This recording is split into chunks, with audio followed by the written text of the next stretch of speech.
السلام عليكم.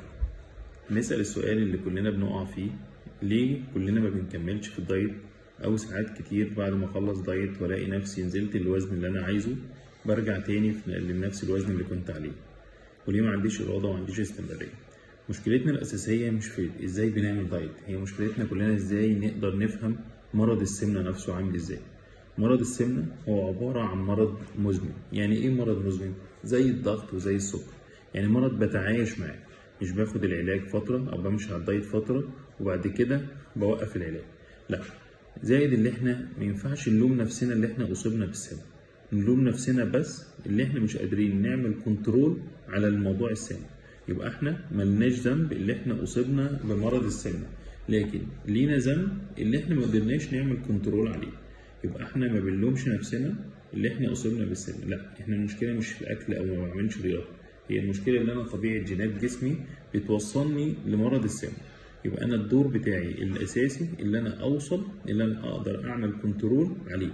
عمرنا ما لومنا حد جاله ضغط ولا لومنا حد جاله سكر، لكن بنلومه إمتى؟ اللي هو الضغط بتاعه مش متظبط، إن السكر بتاعه مش متظبط، نتيجة لأن اللايف ستايل بتاعه مش صح، أو العادات اللي هو ماشي عليها مش مناسبة للمرض ده. وبرضه مرض السكر أو مرض الضغط ما بيمشيش المريض بتاعه على العلاج فترة والسكر يتظبط أو الضغط يتظبط ونلاقي نفسنا وقفنا الدواء بعد كده. يبقى نفس الكلام لازم نتعامل مع مرض السمنة إن هو مرض مزمن بتعايش معاه، مش باخد العلاج أو بمشي على الدايت فترة أرجع كما كنت تاني. طيب ايه دورنا احنا بقى في الدايت او في العياده؟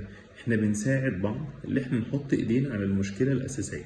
المشكله الاساسيه في ايه؟ تبقى اللي احنا ما بنقدرش نستمر على العادات ديت او اللايف ستايل الصحي دوت فترات طويله. ولازم نبقى عارفين ان احنا هنيجي علينا اوقات يحصل نجاح ويحصل فشل. مشكلتنا ان احنا بنبقى رافعين توقعاتنا جدا في الدايت، ان انا عايز كل اسبوع اخس 2-3 كيلو. لما بيجي فتره في الدايت والاقي نفسي سبيت بزعل. فده لازم نبقى عارفين ان ده من طبيعه الرحله، ان انا هيجي فيه اوقات هوصل فيها واحقق نجاحات، واوقات تانية مش هنسميها فشل قد ما هنسميها فترات بنرجع تاني ننجح بعد كده، مش هنسميها فشل. عشان مخنا بيبقى قادر عامل حاجه اسمها سيت بوينت، نقطه معينه يبقى عامل فيها زي الاستيك كده، بشد الاستيك بيرجع لحجمه الطبيعي. فالجسم بيبقى مظبط نفسه على نقطه معينه او على وزن معين، كل ما انا ابعد عنه يرجعني تاني، لغايه ما يقدر مع الدايت والاستمراريه يعمل سيت بوينت جديده او نقطه ثبات جديده. يعني الاول كان بيثبت على 100 فلاقي نفسي حد يقول كل ما بلخبط الاقي نفسي رجعت لل 100 تاني.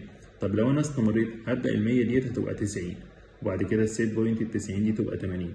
ده مع الوقت. يبقى احنا بنبدا نشتغل بالطريقه دي. يبقى احنا مش عايزين نزهق، مش عايزين نلوم نفسنا، عايزين نبقى عارفين دايما طبيعه الرحله عامله ازاي. الرحله محتاجه مني مجهود، محتاجه مني استمراريه، محتاج دايما يبقى انا مركز في الحاجه اللي بعملها. المشكله اللي الناس كلها بتبقى عايزه تثبت بعد الدايت او تثبت بعد ما بتخلص. الثبات يا جماعه مش ادويه بناخدها ولا دايت بنمشي عليه. الثبات هو لايف ستايل. خلاص انا طول ما انا رحله الدايت انا اتعلمت حاجات، اكتسبت عادات بكمل بيها بعد كده. لو احنا دخلنا الدايت المره دي او علاج السمنه بالطريقه دي او بالفكر ديت، ان شاء الله هنوصل لنتيجه ما وصلناش قبل كده، وهنقدر نثبت على الوزن اللي احنا عايزين نوصل عليه.